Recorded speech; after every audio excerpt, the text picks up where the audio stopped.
தனக்கு 2 பசங்க பொறந்ததுக்கு அப்புறமும் தன்னுடைய மனைவி தன்னை விட்டுட்டு வேறு ஒரு நபரோட தொடர்புல இருக்கான்ற மாதிரி கண்டுபிடிக்கிற ஹீரோ. அப்படி மனைவியோட தொடர்புல இருக்கிற அவரை பிடிக்கிறதுக்காக ஒரு பேங்க்குக்கு போற ஹீரோக்கு ஒரு பயங்கரமான சம்பவம் நடக்குதுங்க. அதாவது அந்த பேங்க்ல ஒரு மிகப்பெரிய கொள்ளை சம்பவம் நடக்குது. அதுல ஒரு பணைய கைதியா ஹீரோவை பிடிச்சிட்டு போயிடுறாங்க. ஆனா ஹீரோவை பிடிச்சிட்டு போகும்போது தான் அங்க ஒரு விபரீதம் நடக்க, அது மூலயமா அந்த பணம் அங்க காணாம போக, இப்ப அந்த பணம் எங்க இருக்குன்ற மாதிரி எல்லாருமே ஹீரோவை கேட்க ஆரம்பிக்கிறாங்க. இப்படி ஒரு வித்தியாசமான விறுவிறுப்பான கதை தாங்க இது. அதுக்கப்புறம் ஹீரோக்கு என்னாச்சு, அவர் மனைவிக்கு என்னாச்சு அப்படின்றத படம் முழுக்க சொல்லியிருப்பாங்க. எல்லாருக்குமே வணக்கம். இன்னைக்கு நம்ம ஐ நோபடி அப்படின்ற ஒரு மலையாள படத்துடைய ஸ்டோரி ரிவ்யூ தான் பார்க்க போறோம். ரொம்ப வித்தியாசமான ஒரு படங்க. இந்த மாதிரி படங்களை ஓடிடியில பார்த்து என்ஜாய் பண்ணுங்க. ஓடிடியில தமிழ் டப்பிங்கோட இருக்கு. அதை ப்ரமோட் பண்ணதான் இந்த வீடியோ. இன்னும் லைக் கொடுக்கலனா ஒரு சின்ன லைக்கோட உள்ள வாங்க. நீங்க பார்த்துட்டு இருக்கிறது நம்மளுடைய ஃபிலிம் பை. படத்துடைய ஆரம்பத்திலேயே நம்ம ஹீரோ இருக்காரு பாத்தீங்களா, அவர் ஒரு துப்பாக்கியோட ஒரு பேங்க் வாசல்ல இறங்குறாரு. அப்படி அந்த பேங்க்குள்ள அவர் நுழையிற மாதிரியும் காட்டுறாங்க. கொஞ்ச நேரத்திலேயே அங்க ஒரு வண்டி வந்து நிக்குதுங்க. அந்த வண்டியில இருந்து ஒரு 3 கொள்ளையர்கள் அங்க இறங்குறாங்க. மூஞ்சில மாஸ்க் எல்லாம் போட்டுட்டு உள்ள போயிட்டு பேங்க்ல இருந்து 17 கோடி ரூபாய் பணத்தை கொள்ளையடிக்கிறாங்க. அப்படி அவங்க திரும்பி வரப்போ அங்க நம்ம ஹீரோவுடைய மூஞ்சிக்கும் ஒரு மாஸ்க் போட்டு கூட்டிட்டு வர மாதிரி அங்க காட்டுறாங்க. இப்ப இந்த கொள்ளையருடைய வண்டியை அங்க இருக்கிற போலீஸ்காரங்களும் சேஸ் பண்றாங்க. இப்ப அவங்களும் இந்த பக்கம் அந்த பக்கம்ன்ற மாதிரி ரொம்ப வேகமா அந்த கொள்ளையடிச்ச பணத்தோட நம்ம ஹீரோவையும் கூட்டிட்டு போக, அப்படி ஒரு கட்டத்துல நம்ம ஹீரோவுடைய முகத்துல இருக்கிற மாஸ்க் இருக்கு பாத்தீங்களா, அதை அங்க கலட்டுறாங்க. அதை கலட்டிட்டும் தன்னை சேஸ் பண்ணிக்கிட்டு வராங்க பாத்தீங்களா அந்த போலீஸ்காரங்க. அவங்க கிட்டையும் இவன் ஒரு பணைய கைதி தான், இதுக்கு மேலே எங்களை சேஸ் பண்ணீங்கன்னா இவன் கதையை இங்கேயே முடிச்சுட்டு போயிடுவோம், அப்புறம் உங்களுக்கு தான் கெட்ட பேரு அப்படின்ற மாதிரி சொன்னதும் போலீஸ்காரங்களும் அங்க என்ன பண்றதுன்னு தெரியாம முழிக்க, அதுல ஒரு கான்ஸ்டபிளும் இருக்காருங்க. அந்த கான்ஸ்டபிளும் ஓகே அப்படின்ற மாதிரி கொஞ்சம் பின்வாங்குறாரு. இப்ப அந்த போலீஸ் டயரை பஞ்சர் ஆகிட்டு மறுபடியும் நம்ம ஹீரோவை கூப்பிட்டுக்கிட்டு அவங்க அந்த வண்டியில ஏத்திக்கிட்டு கிளம்புறாங்க. இப்ப கான்ஸ்டபிள் ஒரு சோகத்தோட அந்த பேங்க்குக்கு திரும்புறாரு. அங்க திரும்பினா அங்க நிறைய போலீஸ் டீம், மீடியா, பொதுமக்கள்னு சொல்லி எல்லாரும் குவிஞ்சிருக்காங்க. இந்த கான்ஸ்டபிளும் தன்னோட இன்ஸ்பெக்டர் கிட்ட வந்து நாங்களும் எவ்வளவோ சேஸ் பண்ணிட்டு போனோம், ஆனா வழியில இப்படி ஒரு சம்பவம் நடந்துருச்சு, அதுக்கு மேல எங்களால ஒன்னும் பண்ண முடியலன்ற மாதிரிலாம் சொல்ல, இப்ப கட் பண்ணா மறுபடியும் நம்ம ஹீரோவை காட்டுறாங்க. நம்ம ஹீரோ ஒரு பைபாஸ்ல ஏத்தி தான் இவங்க அந்த வண்டியில கூட்டிட்டு போறாங்க. இதுக்கு மேல இவனை நம்ம கூட்டிட்டு போறதுல அர்த்தம் இல்ல, இவனை இப்படியே இறக்கி விட்டுட்டு போயிடலாம் அப்படின்ற மாதிரி நம்ம ஹீரோ மூஞ்சில மாஸ்க் போட்டிருப்பாங்க. அந்த மாஸ்கோடைய ஹீரோவை ரோட்ல இறக்கி விடுறாங்க.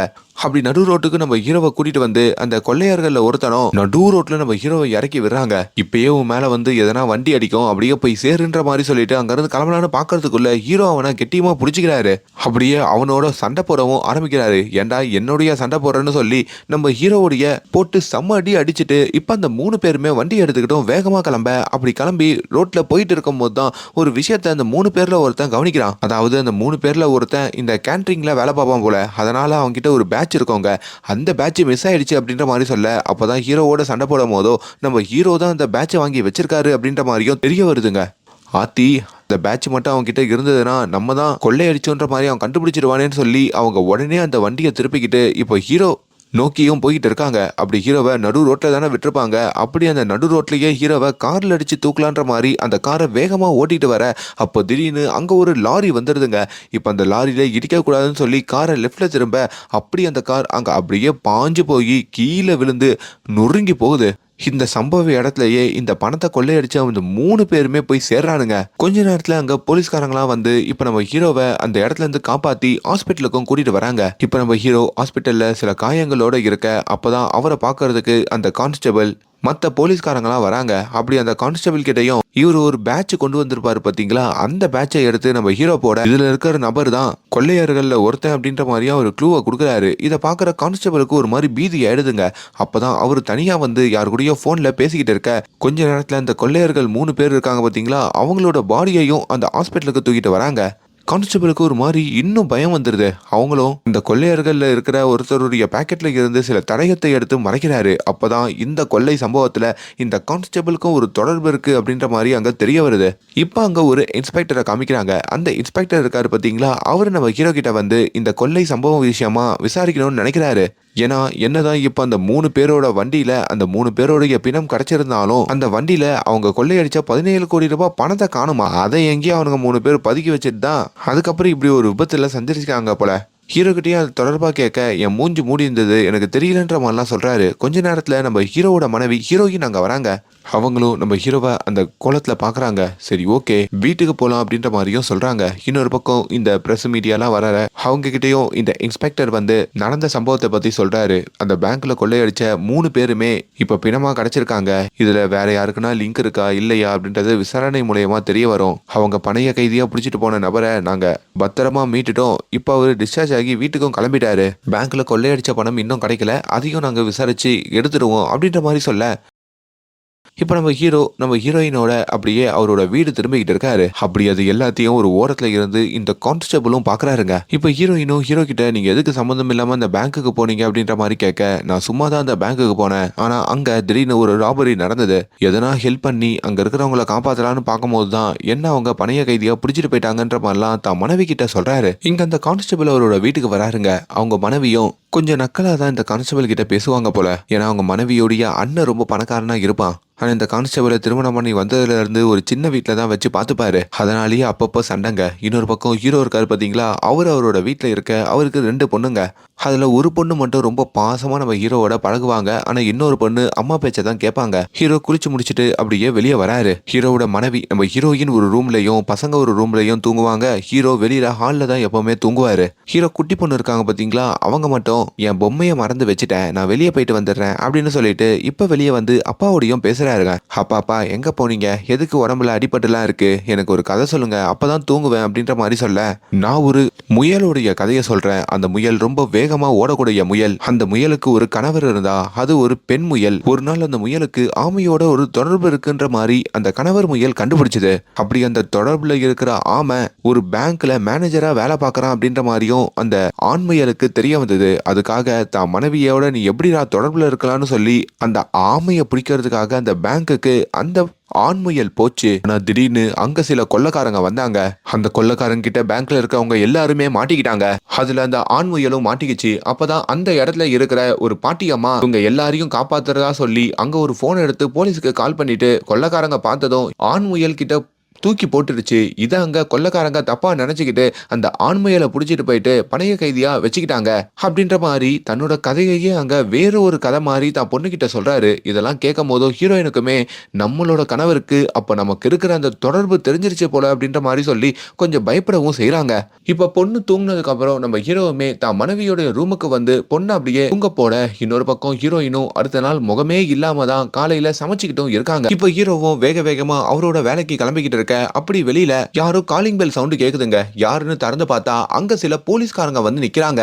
அந்த கொள்ளையடிச்ச சம்பவத்தை பத்தி உங்ககிட்ட சில விஷயங்களை விசாரிக்கணும், ஸ்டேஷனுக்கு போலாமான்ற மாதிரி கூப்பிட, நான் வேலைக்கு போனோம்னு சொன்னா கூட ஹீரோவை போக விடாம ஸ்டேஷனுக்கு கூட்டிட்டு போறாங்க. அப்படி ஒரு நாள் முழுக்க ஹீரோவை அங்க உட்கார வச்சுட்டு விசாரணைன்ற பேர்ல நிறைய நேரம் வெயிட் பண்ண வைக்க இது ஒவ்வொரு நாளும் தொடருதுங்க. நம்ம ஹீரோவாலையும் வேலைக்கு போக முடியாம ஒவ்வொரு நாளும் வந்து அங்க உக்காந்துட்டு போறாருங்க. இதே வேளையில ஒரு மீடியா இருக்கு பாத்தீங்களா, அது நியூஸ் பேப்பர்ல இந்த கொள்ளை சம்பவத்தை பத்தி ஒரு மேப் ரிலீஸ் பண்ணிருக்காங்க. அதாவது இந்த பேங்க்ல கொள்ளையடிச்சதுக்கு அப்புறம் அந்த கொள்ளையர்கள் எந்த ரூட் வழியா அந்த பணத்தை தூக்கிட்டு போனாங்க அப்படின்ற மாதிரி ஒரு மேப் தாங்க அது. இத ஊருக்குள்ள இருக்கிற எல்லாரும் பாக்குறாங்க.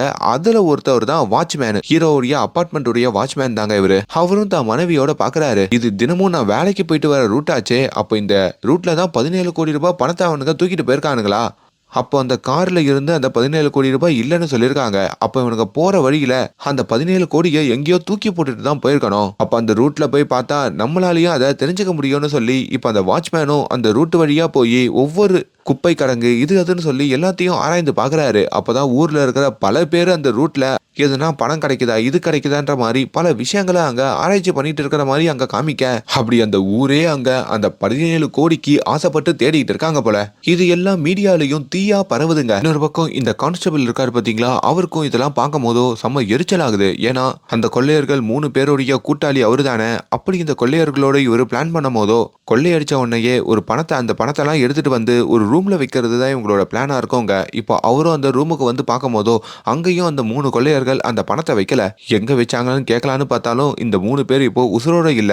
அதனால இவருக்கு ஒரு மாதிரி எரிச்சல் அடைகிறாரு. கான்ஸ்டபிளுக்கு அப்பதான் ஒரு ஐடியா வருது. நம்ம ஹீரோ இருக்காரு பாத்தீங்களா, நம்ம ஹீரோவை தானே அவனுங்க அந்த வண்டியில கடத்திக்கிட்டு போனானுங்க. அப்படி ஹீரோ கிட்ட கொஞ்சம் நெருங்கி விசாரிச்சா அவருக்கு எதனா ஞாபகம் இருந்தா வண்டியை எங்க நிப்பாட்டினாங்க அங்க நிப்பாட்டினாங்க அப்படின்ற மாதிரி ஞாபகம் இருந்தா அந்த க்ளூவை வச்சு அந்த பணத்தை கண்டுபிடிக்கலாம்னு சொல்லி ஹீரோவுடைய ஆபீஸுக்கும் வராரு. ஹீரோ கிட்டையும் இது சம்பந்தமா சொல்லி அந்த பணத்தை கண்டுபிடிக்கிறதுக்கு உதவி பண்ண முடியுமான்ற மாதிரி கேட்க, நான் அன்அஃபிஷியலா தான் விசாரிக்கிறேன், காசு கிடைச்சா நம்ம பிரிச்சுக்கலான்ற மாதிரிலாம் சொல்றாரு. ஆனா ஹீரோ அது எதுக்குமே சம்மதிக்க மாட்றாரு. எனக்கு தெரியாது, என்ன விட்டுருங்கன்னு சொல்லி அங்கிருந்து கிளம்ப, இன்னொரு பக்கம் நம்ம ஹீரோ டீ கடைக்கு வரப்போவும் ஆபீஸ்க்கு போறப்போவும் அவரை ஒரு கும்பல் ஃபாலோ பண்ணிக்கிட்டே இருக்குங்க. அது யாருன்னு பார்த்தா போலீஸ் கும்பல் தான். மப்டியில வந்திருக்காங்க போல. இவருக்கோ பயங்கர கோவம் வந்தது. இப்போ அவங்களுடைய டீ காசை இவரு கொடுக்க, நீ எதுக்கு எங்களுக்கு டீ காசு கொடுக்குற அப்படின்ற மாதிரி அந்த போலீஸ் கேட்கும் போதோ, நீங்க மப்டியில வந்ததுல எனக்கு தெரியாதா அப்படின்ற மாதிரி அந்த போலீஸ் கிட்டேயே ஹீரோ பிரச்சனை பண்றாரு. போலீஸ்காரங்களுக்கும் கோவம் வருது. உன் மேலேயும் எங்களுக்கு சந்தேகம் இருக்கு, நீ அந்த காசை கொள்ளை அடிச்சிருக்கலாம்னு சொல்லிட்டு இப்ப ஹீரோவுடைய வீட்டுல வந்தும் அவங்க வாரண்டே இல்லாம சர்ச் பண்றாங்க. கொஞ்ச நேரத்துல ஹீரோவுடைய வீட்டுக்கு அந்த இன்ஸ்பெக்டர் வராருங்க. ஏன் சார் தேவையில்லாம என்ன இந்த விஷயத்துல மாட்ட வைக்கிறீங்க, நான் அந்த இடத்துல ஒரு பணைய கைதியா தானே சார் இருந்தேன் அப்படின்ற மாதிரி ஹீரோ கேட்க, அப்பதான் அந்த இன்ஸ்பெக்டர், உங்களுக்கு எந்த பேங்க்ல அக்கௌண்ட் இருக்கு, உங்க மனைவிக்கு எந்த பேங்க், அப்ப எதுக்கு உங்களுக்கு அக்கௌண்டே இல்லாத ஒரு பேங்க்குக்கு போயிட்டு 1/2 மணி நேரம் வெயிட் பண்ணீங்க, அதனால தான் உங்க மேல சந்தேகப்படுறோம், அதுவும் நீங்க துப்பாக்கி வச்சிருந்ததாகவும் அங்க இருக்கிற சிசிடிவி கேமராவை பார்த்து நாங்க கண்டுபிடிச்சிருக்கோம், உண்மையை சொல்லுங்கன்ற மாதிரி அங்க கேக்குறாங்க. ஹீரோக்கு தான் மனைவியோட தொடர்பை கண்டுபிடிக்கிறதுக்கு தான் அங்க போனன்ற மாதிரி சொன்னா குடும்பத்தோட மானம் போயிடும். அதை சொல்ல முடியாம அங்க தவிச்சு போய் உக்காந்துட்டு இருக்காரு. அதனால ஹீரோவை இவனும் கொள்ளையடிச்சிருக்கலாம் அப்படின்ற மாதிரி சந்தேகப்பட்டு அங்க கைது பண்ணவும் செய்யறாங்க. அப்படி ஸ்டேஷன்லயும் வைக்கிறாங்க. அவர்கிட்ட பல கட்டமா அங்க விசாரிக்கிறாங்க. அவர் எதுக்குமே எனக்கு தெரியாதுன்ற ஒரு பதில தான் சொல்றாரு. அப்பதான் நம்ம ஹீரோயின் அந்த ஸ்டேஷனுக்கு வராங்க. அப்படி அங்க வந்து நேரா அந்த இன்ஸ்பெக்டரை பார்த்து, சார் நான் எல்லா உண்மையும் சொல்றேன், ஆக்சுவலி எனக்கு அந்த பேங்க் மேனேஜரோட ஒரு தொடர்பு இருந்தது சார், அது எப்படியோ என்னோட கணவருக்கு தெரிஞ்சிருச்சு, அதை பத்தி அவர் விசாரிக்கிறதுக்கு தான் அந்த பேங்க்குக்கு அந்த மேனேஜரை பார்க்க வந்திருக்காரு, அதுக்காக தான் வெயிட் பண்ணியிருக்காரு, இதான் சார் நடந்தது, வேணும்னா அந்த பேங்க் மேனேஜரோட நம்பர் இதுதான், அவருக்கு கால் பண்ணி நீங்க பர்சனலாக கேட்டுக்கலாம்னு சொல்லிட்டு அவங்க அங்க ப்ரூஃபோட சொன்னதுக்கு அப்புறம் தான் இதுல நம்ம ஹீரோவுடைய தலையீடு இல்லை அப்படின்ற மாதிரி போலீஸ் புரிஞ்சுக்கிறாங்க. இப்போ நம்ம ஹீரோவையும் ஹீரோயினையும் அந்த ஸ்டேஷன்ல இருந்து வெளியே போக சொல்ல, இப்போ இவங்க 2 பேருமே ஸ்டேஷனை விட்டு வெளியே வராங்களா, அங்கிட்டு பார்த்தா பிரஸ் மீடியாலாம் குவிஞ்சு கிடக்குறாங்க. இவங்க 2 பேரையும் அங்க போட்டோ எடுக்கிறது வீடியோ எடுக்கிறதுன்னு சொல்லி எல்லாத்தையும் எடுத்து அவங்க மீடியாலையும் போட்டுக்கிறாங்க. போலீஸ் லேட்டஸ்டா அந்த பேங்க் கொள்ளை சம்பவத்துல பணைய கைதியான ஹீரோவை தான் கைது பண்ணியிருக்காங்க. இவரு தான் அந்த குற்றவாளியா, இவர்கிட்ட தான் அந்த பணம் இருக்கான்ற மாதிரி பல கேள்விகள் மீடியால இப்போ ஒளிபரப்பாகுது. இதுல ஒரு யூடியூபர் இருக்காருங்க. அவரு என்ன பண்றாருன்னா, நம்ம ஹீரோ பத்தி ரொம்ப தப்பு தப்பான விஷயங்களை அவரோட யூடியூப் சேனல்ல போட்டுடுறாரு. ஹீரோ கிட்ட தான் அந்த பணம் கண்டிப்பா இருக்கணும், இவன் நடமாடுற ஒரு ஏடிஎம் பேங்க் போல 17 கோடி ரூபாய் இவன் தான் வச்சிருக்கான், இவன் கூட வந்த அந்த 3 பேருமே இவனுடைய ஆட்கள் தான் அப்படின்ற மாதிரிலாம் சொல்ல, இதை கேட்கும் போது பப்ளிக்கு வெறியாகுது. போலீஸுக்கே ஒருத்தன் டிமிக்கி கொடுத்துருக்கான், பணத்தை இப்படி நேக்கா ஆட்டைய போட்டிருக்கான், இவனை சும்மா விடக்கூடாது, நடமாடுற ஏடிஎம்னு வேற சொல்லிட்டாங்க, அவங்கிட்ட இருந்து எப்படின்னா அந்த 17 கோடி ரூபாவை நம்ம எடுத்தாகணுன்ற மாதிரி எல்லாரும் ஹீரோவை ஒரு மாதிரி பார்க்க ஆரம்பிக்கிறாங்க. அவங்க அப்பார்ட்மெண்ட்லயே ஹீரோவை குறுகுறுன்னு தான் பாக்குறாங்க. தான் பொண்ணை விடுறதுக்கு அடுத்த நாள் பள்ளிக்கூடத்துக்கு போகும்போது கூட அங்க இருக்கிற வாட்ச்மேனு சில ஸ்டாஃப் எல்லாம் நம்ம ஹீரோவையும் ஹீரோயினையும் ஒரு மாதிரி பார்க்க, எல்லாரும் பின்னாடி இவங்கிட்ட தான் அந்த 17 கோடி இருக்கு போல இருக்கே அப்படின்ற மாதிரிலாம் பேசிக்கிறாங்க. ஒருத்தர் வந்து நேரடியாவே ஹீரோ கிட்ட கேட்டுறாருங்க, நீங்க தான் உங்க கூட்டாளிகள் 3 பேரையும் போட்டு தள்ளிட்டு பணத்தெல்லாம் வச்சிருக்கீங்க போல, உண்மையை சொல்லுங்கன்ற மாதிரிலாம் கேட்க ஹீரோக்கோ பயங்கர கோவம் வருதுங்க. இதுல நம்ம ஹீரோ ஒரு கிரவுண்டுக்கு வந்திருக்கும் போதோ அந்த இடத்துல சில +2 பசங்களாம் வராங்க. சார், நான் உங்க பொண்ணுடைய பள்ளிக்கூடத்துல தான் படிக்கிறோம், உங்களை நிறைய வாட்டி பார்த்துருக்கோம், நீங்க ஏடிஎம் மாமே, உங்களை ஸ்வைப் பண்ணா பணம் கிடைக்குமாமே, எங்களுக்கு ஒரு 10,000 ரூபாய் கொடுக்கறது அப்படின்ற மாதிரி கேட்க, ஏன்டா இன்னும் அதிகமா கேளுங்களேன், கேட்கலாம் சார், கொள்ளையடிச்ச காசெல்லாம் நீங்க தானே வச்சிருக்கீங்க அப்படின்ற மாதிரி ரொம்ப நக்கல் பண்றாங்க. ஹீரோக்கும் கோவம் வருது. அவரும் காரை எடுத்துக்கிட்டு அங்கிருந்து வேகமா கிளம்பலான்னு பார்க்க, அப்படி கார் கதவை க்ளோஸ் பண்ணும் போது ஒரு பையனோட கை வேற நசுங்கி போயிடுதுங்க. கொஞ்ச நேரத்துல அங்க சின்ன பசங்களுக்குலாம் கோவம் வந்து ஹீரோவை அடிக்கவே வந்துடுறாங்க. இப்போ அவங்க கிட்ட இருந்து தப்பிச்சு நம்ம ஹீரோ தான் வீட்டுக்கு திரும்ப அடுத்த நாள் தான் பொண்ணை விடுறதுக்காக ஒரு பள்ளிக்கும் வராரு. அப்ப அந்த பசங்களாம் அங்க நின்று ஹீரோவை பார்த்து முறைக்கிறத கவனிக்கிறாரு.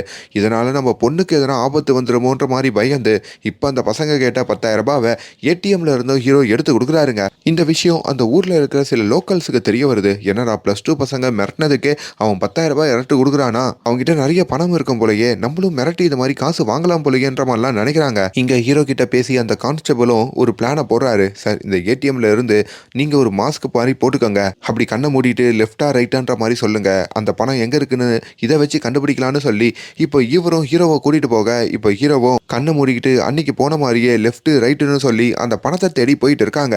ஒரு கட்டத்துக்கு மேல நம்ம ஹீரோக்கு திடீர்னு ஒரு க்ளூ கிடைக்குதுங்க. ஆக்சுவலி அன்னைக்கு அந்த 3 பேரும் நம்ம டீம்ல அந்த கான்ஸ்டபிளும் இருக்கான்ற மாதிரி பேசியிருப்பாங்க. அந்த கான்ஸ்டபிள் இவனா தான் இருக்கணுமோ அப்படின்ற மாதிரி ஹீரோ இப்பதான் கெஸ் பண்றாரு. அது மூலயமா இவன் கூட டிராவல் பண்றது நம்மளுக்கு ஆபத்துன்ற மாதிரி உணர்ந்து பாதியிலேயே வண்டியில இருந்து இறங்க சொல்றாரு. ஹீரோவோட கார் தானே. இப்ப ஹீரோவும் அந்த காரை எடுத்துக்கிட்டு அங்க இருந்து வேகமா போறாரு. ஹீரோ தன்னுடைய வீட்டுக்கு திரும்புறாரு. வீட்டுக்கு திரும்பினா அந்த வீட்டுல இருக்கிற ஒரு வேலைக்காரனும் ஒரு வேலைக்காரியும் ஹீரோவுடைய வீட்டுக்கு வீட்டுக்கு திருட வந்துடுறாங்க. ஏன்னா அந்த 17 கோடி ரூபாய் ஹீரோ வீட்டுல தான் இருக்கணும்னு சொல்லி தான் திருட வராங்க போல. பாக்குற இவருக்கு ஒரு மாதிரி கோவம் வந்துருதுங்க. வீட்டை பாத்துக்க வேண்டியவங்களே இப்படி பண்றீங்களான்னு சொல்லி அங்க லிப்ட்ல ஒரு மிகப்பெரிய சண்டையே வெடிக்குது. இன்னொரு பக்கம் ஹீரோயினும் அவங்களுடைய வீட்டுக்கு திரும்ப அப்படி வீட்டுக்கு திரும்பினதும் அக்கம் பக்கத்துல இருக்கிறவங்க அபார்ட்மெண்ட்ல இருக்கிறவங்களாம் வந்து ஹீரோயின் கிட்ட சண்டை போடுறாங்க. என்ன மேடம் இது இப்படி அநியாயமா பப்ளிக் நியூசன்ஸ்லாம் பண்ணிட்டு இருக்கீங்க, உங்களால எங்களால இருக்க முடியாது போலயே அப்படின்ற மாதிரிலாம் சொல்ல, என்ன சார் சொல்றீங்க, இங்க பாதுகாப்புக்கு இருக்க வேண்டிய இந்த அபார்ட்மெண்ட் நியமிச்ச வேலைக்காரங்களே வந்து எங்க வீட்டை பூட்டை உடைச்சு உள்ள இருக்கிறதெல்லாம் சர்ச் பண்றாங்கன்னா இந்த அபார்ட்மெண்ட்டோடைய பிரசிடென்ட் தான் எங்க கிட்ட வந்து மன்னிப்பு கேட்கணும். அதை விட்டுட்டு எங்களை நீங்க வந்து குற்றம் சொல்றீங்களான்னு சொல்லி அவங்க கூடயே சண்டை போடுறாங்க. இப்போ அந்த வீட்டுடைய லாக்கு உடஞ்சிருக்கோங்க. அந்த வீட்டுடைய வாட்ச்மேன் ஒருத்தர் இருப்பாரு.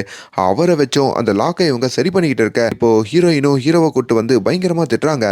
உங்களாலதான் எனக்கு இவ்வளவு பிரச்சனைகள் அப்படின்ற மாதிரியும் அங்க சொல்றாங்க. இப்போ ஹீரோ மறுபடியும் ஒரு கார்ல அவர் வேலைக்கு போயிட்டு இருக்க வழியில ஒரு ஆட்டோ வந்து வேணுமுனே ஹீரோ கார்ல இடிக்குதுங்க. அதுல இருக்கிறவனும் ஹீரோ தான் வந்து அங்க இடிச்சான்னு சொல்லி ஹீரோ கிட்ட 5 லட்சம் ரூபாய் பணம் கேட்கிறாரு. இவருக்கு என்ன பண்றதுன்னு தெரியல. மறுபடியும் அந்த ஆட்டோக்காரனோடையும் அங்க இருக்கிற மற்ற ஆட்களோடையும் சண்டை போட செய்யறாரு. இந்த சண்டையின் மூலியமா ஹீரோவை ஸ்டேஷனுக்கு கூட்டிட்டு வந்துடுறாங்க. இப்போ ஹீரோயினுக்கு மறுபடி கால் வருதுங்க. உங்க கணவர் இப்போ ஸ்டேஷனுக்கு கூட்டிட்டு வந்திருக்கோம், அவரு 2 பேரோட ரோட்ல சண்டை போட்டாருன்ற மாதிரி சொல்ல இப்போ இவங்களுக்கு எரிச்சல் ஆகுது. இவரோட நம்ம நிம்மதியாவே வாழ முடியாது போலன்னு சொல்லி இப்போ மறுபடியும் அவங்க ஸ்டேஷனுக்கு வராங்க. அங்கிருந்து ஹீரோவையும் கூட்டிட்டு போறாங்க. அப்படி கூட்டிட்டு வந்து வீட்டுல வச்சோம், நம்ம இதுக்கு மேல ஒன்னா வாழ வேண்டாம், உன் கூட இருந்தாலே பிரச்சனை, நம்ம 2 பேரும் விவாகரத்து பண்ணிக்கலான்ற மாதிரி அவங்க சொல்ல, அப்பதான் ஹீரோ சில விஷயங்களை யோசிச்சு பாக்குறாரு. இவங்க 2 பேரும் திருமணமானதுல இருந்து நிறைய சண்டைகள் போட்டிருப்பாங்க. அப்படி தான் மனைவியோட சண்டை போட்டு தான் இந்த வாழ்க்கையை அவர் வாழ்ந்திருப்பாரு. அதெல்லாம் நினைச்சு பார்த்துட்டு பேசாம இவ்வளவு பிரிஞ்சிடலான்னு சொல்லி அவரும் அந்த விவாகரத்து பேப்பர்ல சைனை போட கான்ஸ்டபிள் ஒரு நாள் இந்த ஸ்டேஷனுக்கு வராருங்க. இன்ஸ்பெக்டரை பார்க்கணும்னு சொல்கிறாரு. ஆனால் இன்ஸ்பெக்டர் பக்கத்தில் ஒரு கேஸ் விஷயமா போயிருக்காராம்.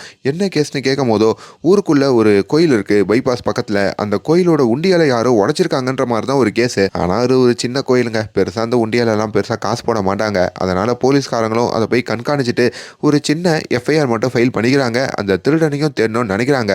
ஆனால் அந்த கோயில் உண்டியலை இப்போ இந்த கான்ஸ்டபிள் வந்து பார்க்கும் போதோ அவருக்கு ஒரு உண்மை தெரியுதுங்க. ஏன்னா அந்த கோயிலோட உண்டியில என்னதான் ரொம்ப சில்லறத்தனமான காசு இருந்தாலும் அதை தாண்டி அதுல பெரிய பணத்தை மறைச்சு வைக்கிறதுக்கான ஒரு பெரிய இடம் இருக்கிறத அவர் கண்டுபிடிக்கிறாரு. அது இல்லாம நேத்து நம்ம ஹீரோவை வண்டியை ஒரு இடத்துல நிப்பாட்ட சொல்லிட்டு அந்த வண்டியை விட்டு அவர் இறக்கி விட்டுட்டு அவர் கிளம்பி இருப்பார்ல, அந்த இடமும் இந்த கோயில் வாசல் தாங்க. அதெல்லாம் வச்சு பார்க்கும் போதோ கான்ஸ்டபிள் கண்டுபிடிச்சிடுறாரு. இப்போ ஹீரோக்கு அந்த பணம் இருக்கு அப்படின்றது நேத்தே தெரிஞ்சிடுச்சு. அதை வச்சு இப்போ இந்த கோயில் உண்டியல்ல இருக்கிற பணத்தை, அதாவது கொள்ளையடிச்ச பணத்தை கோயில் உண்டியல்ல தான் மறைச்சு வச்சிருப்பாங்க போல.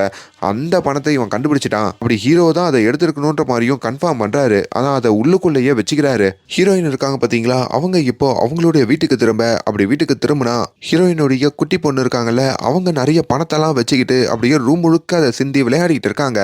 ஹீரோயின் அதை பார்க்கும்போது தூக்கி வாரி போடுது. எவ்வளோ பணம் எங்கம்மா வந்தது, எப்படி வந்தது அப்படின்ற மாதிரி கேட்கும் போதோ அவங்க கட்டிலுக்கு கீழே இருக்கிற ஒரு பெட்டி எடுத்து காமிக்கிறாங்க. அந்த பெட்டி முழுக்க அங்கே பணம் இருக்குங்க, நகைகளும் இருக்கு. அப்பதான் அது பேங்க்ல கொள்ளையடிச்ச பணம் அப்படின்ற மாதிரி ஹீரோயினுக்கு தெரியுது. கொஞ்ச நேரத்தில் வாட்ச்மேன் இருக்காரு பார்த்தீங்களா, அவரும் அங்கே கதவை தட்ட இவங்களும் கொஞ்சம் பயந்து போறாங்க. என்னாச்சுன்னு கேட்கும் போதோ நேற்று இந்த பூட்டை ரெடி பண்ணதுக்கு காசு கொடுக்கலையேன்ற மாதிரி கேட்டதும் இதோ எடுத்துட்டு வரேன்னு சொல்லிட்டு ஹீரோயின் உள்ள போறாங்க. இப்போ வாட்ச்மேனும் உள்ள அப்படியே எட்டி பார்த்தா ஹீரோயினுடைய குட்டி பொண்ணு அங்கே நிற்கிறாங்க. அவங்களும் எவ்வளவு வேணும் உங்களுக்கு, நான் கொடுக்குறேன்னு சொல்லி அவங்க இந்த 500 ரூபாய் நோட் வச்சு விளையாடி இருப்பாங்க பாத்தீங்களா, அதுல இருந்து ஒரு பெரிய நிறைய 500 ரூபாய் எடுத்து நீட்ட இதை பார்க்குற ஹீரோயினும் அதை தடுத்துட்டு அதெல்லாம் பொம்மை காசு, இந்தாங்க பூட்டை ரெடி பண்ணுறதுக்கு 100 ரூபாய் வச்சுக்கோங்கன்னு சொல்லிட்டு கதவை மூடுறாங்க. இது மூலயமா அந்த வாட்ச்மேனுக்கும் இந்த கொள்ளையடிச்ச காசுலாம் இங்கே தான் இருக்கணுன்ற மாதிரி ஓரளவுக்கு தெரியுதுங்க. ஹீரோயினும் இதை நினச்சி பயப்படுறாங்க. இப்போ ஹீரோ ராத்திரி வேலைக்கு போயிட்டு வீட்டுக்கு வர அங்கே நம்ம ஹீரோக்கும் பயங்கரமான சண்டை வெடிக்குது. இந்த காசெல்லாம் எப்படி வந்ததுன்னு கேட்கும் போதோ தப்பே பண்ணாத என்ன தப்பு பண்ணன்னு சொல்லி எல்லாரும் பழி போட்டாங்க, ஊர் முழுக்க துரத்துனாங்க. அதனால தான் இந்த கொள்ளையடிச்ச காசை நான் எடுக்கணும்னு முடிவு பண்ணேன். அப்படி அந்த கொள்ளையர்கள் உண்டியல்ல தான் அந்த காசு வச்சிருக்காங்கன்னு நினைச்சேன். அதன்படி அந்த உண்டியல்ல திறந்து பார்க்கும்போது இந்த காசு இருந்தது, எடுத்துட்டு வந்துட்டேன் அப்படின்ற மாதிரி அவர் சொல்றாரு. இன்னொரு பக்கம் இந்த கான்ஸ்டபிள் இருக்காரு பாத்தீங்களா, அவரு நேரா வந்து தன்னோட மச்சானை பாக்குறாருங்க. அதாவது மனைவியோடைய அண்ணன். அவர்கிட்டையும் இவர் ஒரு ஐடியாவை சொல்றாரு. இந்த கொள்ளையடிச்ச பணம் எல்லாமே இப்போ ஹீரோ கிட்ட தான் இருக்கு, நம்ம எல்லாம் பிளான் பண்ணி அவங்க கிட்ட இருந்து அந்த பணத்தை புடுங்கிட்டா போதும், மீடியா சொல்ற மாதிரி அவன் ஒன்னும் ரொம்ப டேஞ்சர் டேஞ்சரான ஆள்லாம் இல்ல, ரொம்ப சாதாரணமான ஒரு ஆளு தான் அப்படின்ற மாதிரி சொல்ல, இப்ப ஹீரோ அவர் வீட்ல பணம் வச்சிருப்பாரு பாத்தீங்களா, அதை எல்லாத்தையுமே ஒரு குப்பை தொட்டி மூட்டையில அது கட்டுறாரு. அதெல்லாம் கட்டி கொண்டு வந்து தன்னோட கார் டிக்கிலையும் அவர் வச்சுட்டு இருக்காரு. இப்ப ஹீரோவை கண்காணிக்கிறதுக்கு வேற ரோட்ல இருந்து சில பேரு கார்ல அப்படியே சுத்திக்கிட்டு இருக்க, இப்ப ஹீரோ அவரு கார் டிக்கில அந்த பணத்தெல்லாம் வச்சதுக்கு அப்புறம் அவருக்கு ஒரு ஃபோன் கால் வருதுங்க. யாருன்னு பார்த்தா அது அந்த வாட்ச்மேன் தான். நீங்க உங்ககிட்ட பணம் இருக்குன்னு எங்களுக்கு தெரியும், பெருசா ஒண்ணும் இல்ல, எனக்கு ஒரு 70 லட்சம் ரூபாய் மட்டும் கொடுத்துருங்க அப்படின்ற மாதிரி அந்த வாட்ச்மேன் சொல்ல, பேரெல்லாம் சொல்ல மாட்டாருங்க. ஆனா ஹீரோ 70 லட்சம் ரூபாவா, ரொம்ப கம்மியா கேக்குறீங்க, மேல கோடிக்கணக்கில் கேளுங்க அப்படின்ற மாதிரி சொல்லி போனை கட் பண்றாரு. இங்க ஹீரோயின் இருக்காங்க பாத்தீங்களா, அவங்களுக்கு என்ன பண்றதுன்னு புரியாம, இந்த பணத்தை வச்சு என்ன பண்றதுன்னு தெரியாம தான் பொண்ணோட அப்படியே தூங்கிக்கிட்டு இருக்க. இப்ப ஹீரோ அப்படியே வீட்டுல இருக்கிற சமயத்துல யாரோ காலிங் பெல் அடிக்கிறாங்க. யாருன்னு பார்த்தா அது அந்த வாட்ச்மேனுங்க. என்னாச்சுன்னு கேட்கும் போதோ, உங்களை தேடி சில ரவுடிங்கெல்லாம் வந்திருக்காங்க, வெளியில கார்ல வெயிட் பண்ணிட்டு இருக்காங்க, நான் அவங்கள பார்த்தேன்ற மாதிரி அவர் சொல்றாரு. ஹீரோக்கும் கோவம் வருது. உடனே அங்க ஒரு கட்டையை எடுத்துக்கிட்டு அந்த ரோட்லயும் நம்ம ஹீரோ இறங்குறாரு. அங்க இருக்கிற ரவுடிகளோடையும் சண்டை போடலான்னு போறாரு. ஹீரோவை பார்த்ததும் அவங்களும் காரை எடுத்துக்கிட்டு வேகமா அங்க இருந்து கிளம்ப, இப்ப அங்க ஒரு டீ கடை இருக்குங்க. அந்த டீ கடையிலயும் உட்காந்து நம்ம ஹீரோ அந்த வாட்ச்மேன் கிட்ட பேசிக்கிட்டு இருக்காரு. அப்பதான் தனக்கு போன் பண்ணி 70 லட்சம் ரூபாய் வேணும்னு மிரட்டினது இந்த வாட்ச்மேன் தான் அப்படின்ற மாதிரி ஹீரோ கண்டுபிடிச்சிடறாரு போல. அதை அந்த வாட்ச்மேன் கிட்டேயே நேரடியா ஹீரோ சொல்ல, ஹீரோவுமே அங்க ஒரு பிளான் பண்றாரு. நீ ஒன்றும் இல்லை, நான் சில விஷயங்கள் சொல்கிறேன், அதை மட்டும் நீ செஞ்சனா கண்டிப்பாக அந்த 70 லட்சம் ரூபாய் கொடுக்குறேன், என்கிட்ட தான் அந்த பணம் இருக்குன்ற மாதிரி அந்த வாட்ச்மேன் கிட்ட அவர் ஒத்துக்கிறாருங்க. என்ன பிளான்னு கேட்டால், என்னை தேடி இந்த பணத்தை தேடி நிறைய பேர் இப்போ வந்துகிட்டு இருக்காங்கல்ல, இவங்க கிட்ட இருந்து தான் நான் தப்பிக்கணும்னா நான் சொல்கிறத நீ பண்ணணும் அப்படின்ற மாதிரி, நாளைக்கு என்னுடைய 2வது பொண்ணை நீ கடத்தணும், கடத்தி கொஞ்ச நேரம் நீ வச்சிருந்தாலே என் மேலே மக்கள் மத்தியில் ஒரு சிம்பத்தி வந்துடும், நான் மீடியா கிட்டலாம் சொல்லி அதுக்கப்புறம் என் பொண்ணை மீட்கிற மாதிரி மீட்டுருவேன் அப்படின்னு ஒரு ஐடியா பண்றாரு. அதுக்கும் அந்த வாட்ச்மேன் ஓகேன்ற மாதிரி சம்மதிக்க, இப்ப நம்ம ஹீரோ அடுத்த நாளுமே அந்த வாட்ச்மேனுக்கு கொடுத்த ஐடியாவின் படி அந்த வாட்ச்மேனும் ஒரு கார்ல வந்து நான் ஹீரோடைய பொண்ணு பள்ளிவாசல்லையும் வெயிட் பண்ணிட்டு இருக்காங்க. இந்த விஷயம்லாம் ஹீரோயினுக்கு தெரியாதுங்க. அவங்களும் சாயங்காலம் தான் பொண்ணை பிக்கப் பண்ணலான்னு சொல்லி பள்ளிக்கு வந்தா, இன்னைக்கு ஸ்கூலை சீக்கிரமாவே விட்டுட்டோம், உங்க பொண்ணு ஸ்கூல் பஸ்ல வீட்டுக்கு போயிட்டாங்கன்ற மாதிரி சொல்றாங்க. ஹீரோயின் வீட்டுக்கு வந்து பாக்குறாங்க. வீட்டுக்கு வந்து பார்த்தா அவங்களோட பெரிய பொண்ணு அக்கானும் சின்ன பொண்ணு மட்டும் இருக்காங்க. அதே மாதிரி அங்க நிறைய போலீஸ்காரங்க இருக்கிறதையும் அவங்க பாக்குறாங்க. என்னாச்சுன்னு கவனிக்கும் போது தான் தன்னோட பெரிய பொண்ணை யாரோ கடத்திட்டாங்கன்ற மாதிரி ஹீரோயினுக்கு தெரிய வருது. இது இப்ப நியூஸ் இது அதுன்னு சொல்லி எல்லாத்துலயும் போடுறாங்க. கணவருக்காச்சும் போன் பண்ணி பார்க்கலான்னு பார்த்தா நம்ம ஹீரோவும் அங்க போன் எடுக்க மாட்டாரு. இப்ப போலீஸ்காரங்க கிட்டையும் இது தொடர்பா அங்க சொல்ல, அப்பதான் அந்த இடத்துல ஒரு சிசிடிவி கேமராவை வாட்ச் பண்ணும் போதோ கருப்பு கலர்ல கார்ல வந்த ஒருத்தர் தான் அந்த பெரிய பொண்ணை கடத்திருக்காங்கன்ற மாதிரியும் தெரியுது. இப்ப சின்ன பொண்ணு கிட்டையும் சில விஷயங்களை விசாரிக்கிறாங்க. அவங்களும் ஆக்சுவலி என்ன கூட்டு போறதா தான் இருந்தது, கூட்டு போனா சாக்லேட் கொடுக்குறேன்னு சொன்னாங்க, அப்பா கூட இது தெரியும்ன்ற மாதிரி சில விஷயத்தெல்லாம் உளர ஹீரோயினுக்கு கோவம் வருது. அவ சின்ன பொண்ணு, அவகிட்ட எதுக்கு இது மாதிரிலாம் விசாரிக்கிறீங்க, என்கிட்ட கேளுங்கன்னு சொல்லிட்டு தான் சின்ன பொண்ணு அவங்க வீட்டுக்கு கூட்டிட்டு வராங்க. ஐ மீன் பாத்ரூம் உள்ள கூட்டிட்டு வந்தோம். என்னடி நடக்குது இங்க, உண்மையை சொல்லு, உங்க அப்பா உங்ககிட்ட என்ன சொன்னாருன்ற மாதிரி கேட்க, அப்பதான் நம்ம ஹீரோ நேத்து தான் சின்ன பொண்ணு கிட்ட, நாளைக்கு உங்ககிட்ட வந்து ஒரு தாத்தா பாட்டி கூட்டிட்டு போவாங்க, பள்ளி முடிஞ்சதும் நீ அவங்க கூட போயிடணும், அப்பா வச்ச ஆளுதான் அவங்க கூட கொஞ்ச நேரம் நீ இருக்கணும், அப்படி நீ இருந்தனா உனக்கு பிளே ஸ்டேஷன் வாங்கி கொடுக்குறேன்ற மாதிரி சத்தியம் பண்ணிருப்பாரு. அதை வச்சுதான் இப்ப அந்த சின்ன பொண்ணு அப்படி சொல்லியிருப்பாங்க போல. அப்ப எதுக்கு தேவையில்லாம அப்போ பெரிய பொண்ணை கடத்துனாங்கன்னு கேட்டீங்கன்னா அதுலதான் ஒரு ட்விஸ்ட் இருக்கு, கவனமா கேளுங்க. ஹீரோக்கும் ஹீரோயின் கால் பண்ணி என் பெரிய பொண்ணு எங்க, என்ன ஆச்சு அவளுக்குன்ற மாதிரி கேட்கும் போதோ பிளான்ல ஒரு சின்ன சொதப்பல் ஏற்பட்டுடுச்சு, நீ ஒன்றும் பயப்படாத, நான் என் பொண்ணை எப்படின்னா கூட்டிட்டு வரேன்ற மாதிரி அவர் போனை வைக்கிறாரு. இங்க போலீஸும் நிறைய விஷயத்த டிஸ்கஸ் பண்றாங்க. அதாவது ஆல்ரெடி இந்த ஹீரோவும் ஹீரோயினும் விவாகரத்துக்கு வேற அப்ளை பண்ணியிருக்காங்க. அதனால விவாகரத்து முடிஞ்சு எங்க அம்மா கூடயே பொண்ணு போயிட போறான்னு சொல்லி அப்பா இது மாதிரி கூட்டிட்டு போயிட்டாரான்ற மாதிரிலாம் ஒரு ஆங்கிள் விசாரிக்கிறாங்க. அப்பதான் உண்மையிலே என்ன நடந்தது அப்படின்ற மாதிரி அங்க காட்டுறாங்க. ஆக்சுவலி அந்த பெரியவர் தானே இந்த சின்ன பொண்ணை தூக்கிட்டு போறதா இருந்தது, அவரும் அந்த சம்பவ இடத்துக்கு வந்திருப்பாரு. ஆனா அங்க இன்னொரு கார் வந்து அந்த கார்ல இருக்கிறவங்க பிளானுக்கு மாறா பெரிய பொண்ணை கூட்டிட்டு போயிருப்பாங்க. அதையும் அந்த வாட்ச்மேன் நோட் பண்ணி ஹீரோ கிட்ட சொல்லியிருப்பாங்க.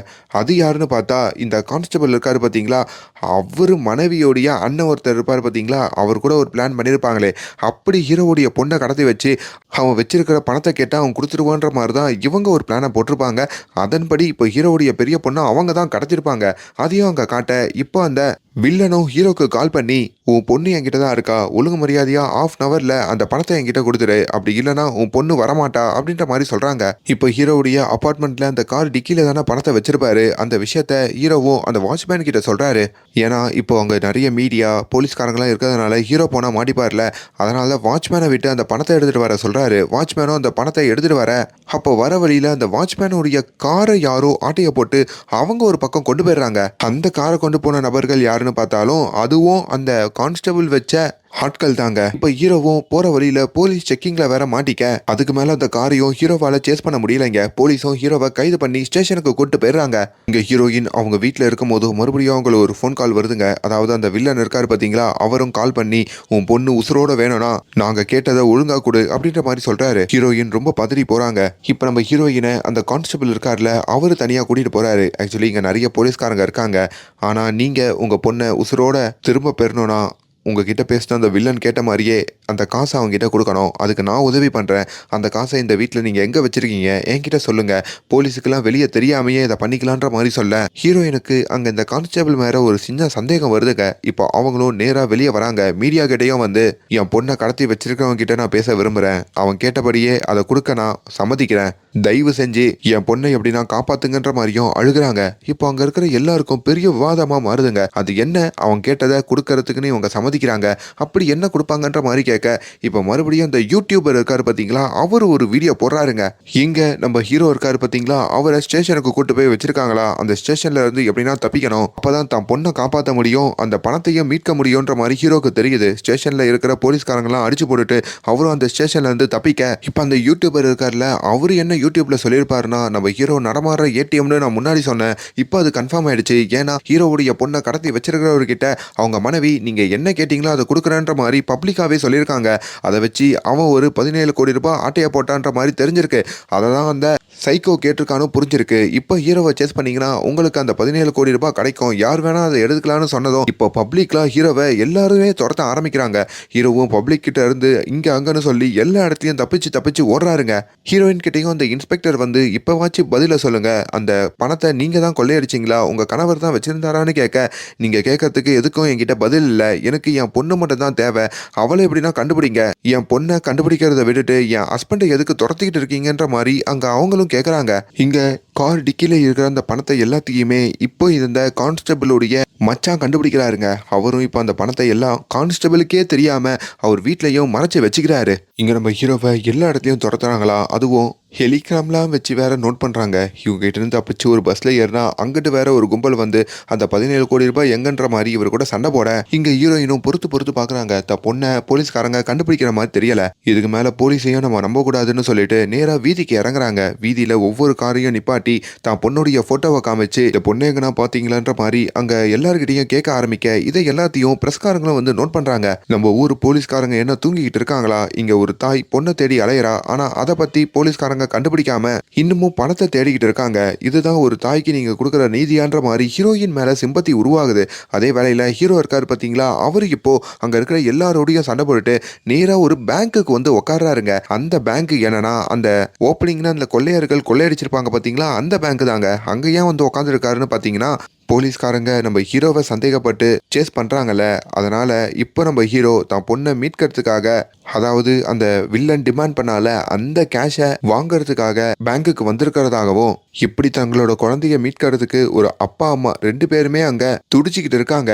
ஆனா போலீஸ்காரங்களுக்கு பணம் தான் முக்கியமா அப்படின்ற மாதிரி பல்வேறு பிரச்சனைகள் அங்க எழுமுதுங்க. எதிர்கட்சிக்காரங்களாம் இதை பார்த்துட்டு இதை விட ஒரு பெரிய இஷ்யூ கிடைக்காதுன்னு சொல்லி எல்லாரும் நம்ம ஹீரோக்கும் ஹீரோயினுக்கும் சப்போர்ட் பண்ண ஆரம்பிக்கிறாங்க. ஒரு அப்பாவி அப்பா அம்மாக்கு இப்படி ஒரு நிலைமையா, இந்த ஊர்ல எல்லாரும் எவ்வளவு கொடூரங்களா இருக்காங்களா அப்படின்ற மாதிரி பல கேள்விகள் எழுப்ப இப்போ ஊருக்காரங்க எல்லாருமே ஹீரோயினுக்கு சிம்பத்தி கிரியேட் பண்ண ஆரம்பிக்கிறாங்க. அந்த குழந்தைய கண்டுபிடிச்சாகணுன்ற மாதிரி சிஎம்முக்கும் ப்ரெஷர் பண்றாங்க. இந்த விஷயம்லாம் இப்போ சிஎம் வரைக்கும் போதுங்க. அப்படி சிஎம்ஏ இப்போ நேரடியா இதுல இன்வால்வ் ஆகுறாரு. இதுல சம்பந்தப்பட்ட ஹீரோவையும் பேங்க்ல இருந்து கைது பண்ண சொல்றாரு. அப்பதான் ஹீரோ வச்சிருந்தது ஒரு போலி துப்பாக்கின்ற மாதிரி தெரியுது. ஹீரோ அந்த பேங்க்குக்கு வந்ததே என்ன ஒரு 17 கோடி ரூபாய் வச்சிருக்கன்னு சொல்லி எல்லாரும் சொல்றீங்க, அதை வச்சுக்கிட்டு ஒருத்தன் என் பொண்ணையே கடத்திட்டான், என் பொண்ணை மீட்கிறதுக்கு தான் இப்போ ஒரு 17 கோடி ரூபாய் கொள்ளையடிக்கிறதுக்கு பேங்க்குக்கு வந்தேன்ற மாதிரி ஒரு ஸ்டேட்மெண்ட் கொடுத்ததும் பப்ளிக்லாம் சென்டிமெண்ட் ஆகுறாங்க. ஐயோ எவ்வளவு அப்பாவியா இருக்காருன்னு சொல்லி இப்போ ஹீரோவுடைய பொண்ணையும் அங்கே தேட சொல்கிறாங்க. இதுவும் இப்போ சிஎம்முக்கு தெரிஞ்சதும் ஹீரோவுக்கு சப்போர்ட் பண்ணணும்னு நினைக்கிறாரு. அது இல்லாமல் சோஷியல் மீடியா இது அதுன்னு சொல்லி எல்லாத்துலேயும் ஹீரோவை இப்போ ஒரு சூப்பர் ஹீரோ மாதிரி பார்க்க ஆரம்பிக்கிறாங்களா. அப்படி அவன் பக்கம் நம்ம நின்னா நம்ம ஆட்சிக்கும் அது பாதுகாப்பு அப்படின்ற மாதிரி சிஎம் நினைச்சு அந்த இடத்துல ஒரு புது போலீஸ் டீமை போடுறாரு. அந்த டீமை வச்சு இந்த ஹீரோ பொண்ணை கடத்தின கும்பல் எங்க இருக்கான் அப்படின்ற மாதிரியும் தேடி கண்டுபிடிக்க சொல்ல, ஆனா அந்த கும்பலை நம்ம ஹீரோவே தேடி கண்டுபிடிச்சிடறாரு போல. ஆமாங்க, அந்த வில்லன் கும்பலை நம்ம ஹீரோ அந்த வாட்ச்மேனை வச்சு ஃபாலோ பண்ண வச்சிருப்பாரு. அப்படி அந்த இடத்துக்கு போகும்போதோ அந்த வில்லன் கும்பல் கிட்ட இருந்து தான் பொண்ணையும் மீட்டிருப்பாரு. அதுக்கப்புறம் அந்த பணத்தையும் மீட்டிருப்பாரு. ஆனா அது வெளி உலகத்துல சொல்லியிருக்க மாட்டாரு. பணத்தை பத்திரப்படுத்தி வச்சுட்டு தான் பொண்ண அந்த வில்லன் கும்பல் கிட்ட இருந்து அந்த வாட்ச்மேனுடைய வீட்டுக்கு அனுப்பியிருப்பாரு. இதெல்லாம் பண்ணிட்டு தான் அவர் அந்த பேங்குக்கே போயிருப்பாருங்க. அதையும் அங்க காட்டுறாங்க. இது எதுக்கு ஹீரோ இப்ப பண்ணாருன்னு கேட்டீங்கன்னா, எல்லாமே தான் மேல ஒரு அப்பாவின்ற ஒரு சிம்பத்தி வரதுக்காக தாங்க. அதையும் அந்த இடத்துல கன்வே பண்றாங்க. அண்ட் அட் லாஸ்ட் சிஎம்ஓ ஹீரோக்கு ஆதரவா அந்த நடவடிக்கையை எடுக்க ஹீரோ ஒரு அப்பாவி அப்படின்னு பிரஸ் மீட்லயும் சொல்ல, அவன் தன்னோட குடும்பத்துக்காக தான் எவ்வளவு போராடினான்ற மாதிரியும் சொல்றாரு. இங்க நம்ம ஹீரோவை எவ்வளவு நேரம் தொல்லை பண்ணிட்டு இருந்த அந்த இன்ஸ்பெக்டரையும் சிஎம் சஸ்பெண்ட் பண்ணவே செய்யறாரு. அட்லாஸ்ட் இப்ப நம்ம ஹீரோ இருக்காரு பாத்தீங்களா, அவரோட பொண்ணும் மீட்கப்படுறாங்க. அப்படி அவ்வளவு நேரம் தன்னோட பொண்ணை வச்சிருந்த தனக்கு இந்த பிளானுக்கெல்லாம் உதவிய அந்த வாட்ச்மேனுக்கும் நம்ம ஹீரோ கேட்டபடியே 70 லட்ச ரூபாய் கொடுக்குறாரு. இந்த வாட்ச்மேனுக்கு எதுக்கு 70 லட்ச ரூபான்னு கேட்டீங்கன்னா, அவரு சின்ன வயசுல இருக்கும் போதோ தான் பொண்ணுடைய ஒரு பெரிய பிரச்சனை இருந்திருக்கோங்க. அவங்க பொண்ணும் ஒரு பெரிய இதுல பாதிக்கப்பட்டிருப்பாங்க. அதுக்காக நிறைய பேர்கிட்ட கடன் வாங்கியிருப்பாரு. அதை வட்டியோட கொடுக்கணும்னு சொல்லி தான் இப்போ இந்த 7 லட்ச ரூபாய் வாங்கி அந்த வட்டியோட கொடுப்பாரு. ஹீரோ அவருடைய வீட்டுக்கு தான் 2 பொண்ணோடையும் தான் மனைவியோடையும் திரும்புறாரு. அவரை எல்லாரும் பாக்குறாங்க. எந்த ஹீரோவை வில்லனா பார்த்தாங்களோ, ஒரு கொள்ளக்காரனா பார்த்தாங்களோ, அதே கண்ணு இப்போ ஹீரோவை ஒரு கதாநாயகனா பார்க்க ஆரம்பிக்கிறாங்க. அவரும் தன்னோட வீட்டுக்கு வந்து அப்படியே பொண்ணை தூங்க வச்சுட்டு தான் மனைவி பக்கத்துல வர அவங்களும் வந்து ஹீரோ கிட்ட சண்டை போட, அவ்வளவுதான், இதுக்கப்புறம் எல்லாமே சுமூகமா முடிஞ்சிருச்சு, இதுக்கப்புறம் எந்த பிரச்சனையும் இல்ல, நம்ம மேல யாருக்கும் சந்தேகம் வராதுன்னு சொல்றாரு. அப்பதான் அந்த இடத்துல அந்த அபார்ட்மெண்ட்ல இருக்கிறவங்களே ஹீரோ கிட்ட வந்து சாப்பாடெல்லாம் கொடுத்துட்டு போறாங்க. அண்ட் அட் லாஸ்ட் இப்போ நம்ம ஹீரோவுடைய பணம்லாம் எங்கே இருக்குன்னு பார்த்தீங்கன்னா, அந்த வாட்ச்மேன் அந்த பணத்தெல்லாம் மீட்டு நம்ம ஹீரோடைய வீட்டிலேயே வச்சிருப்பாருங்க. அதே குப்பை மூட்டையில் இப்போ ஹீரோ கிட்டையும் அவங்க மனைவி கிட்டையும் அந்த பணம் இருக்கிற மாதிரியும், இதுக்கப்புறம் அவங்க லீகலாகவே அந்த பணத்தை செலவு பண்ணிக்கலாம், யாரும் சந்தேகப்பட மாட்டாங்க. ஸோ இப்படி இந்த படத்தோட கதையை ரொம்ப சூப்பராகவே முடிச்சிருக்காங்க. நான் ரொம்ப ஷார்ட் அண்ட் ஸ்வீட்டாக தான் இந்த கதையை சொல்லியிருக்கேன். நம்ம பாருங்க, இன்னும் நிறைய ட்விஸ்டோட உங்களுக்கு தெரிய வரும். அண்ட் மேலும் இந்த மாதிரியான வீடியோஸை தொடர்ந்து பார்க்கறதுக்கு நம்ம சேனலை சப்ஸ்கிரைப் பண்ணுங்க. Thank you so much.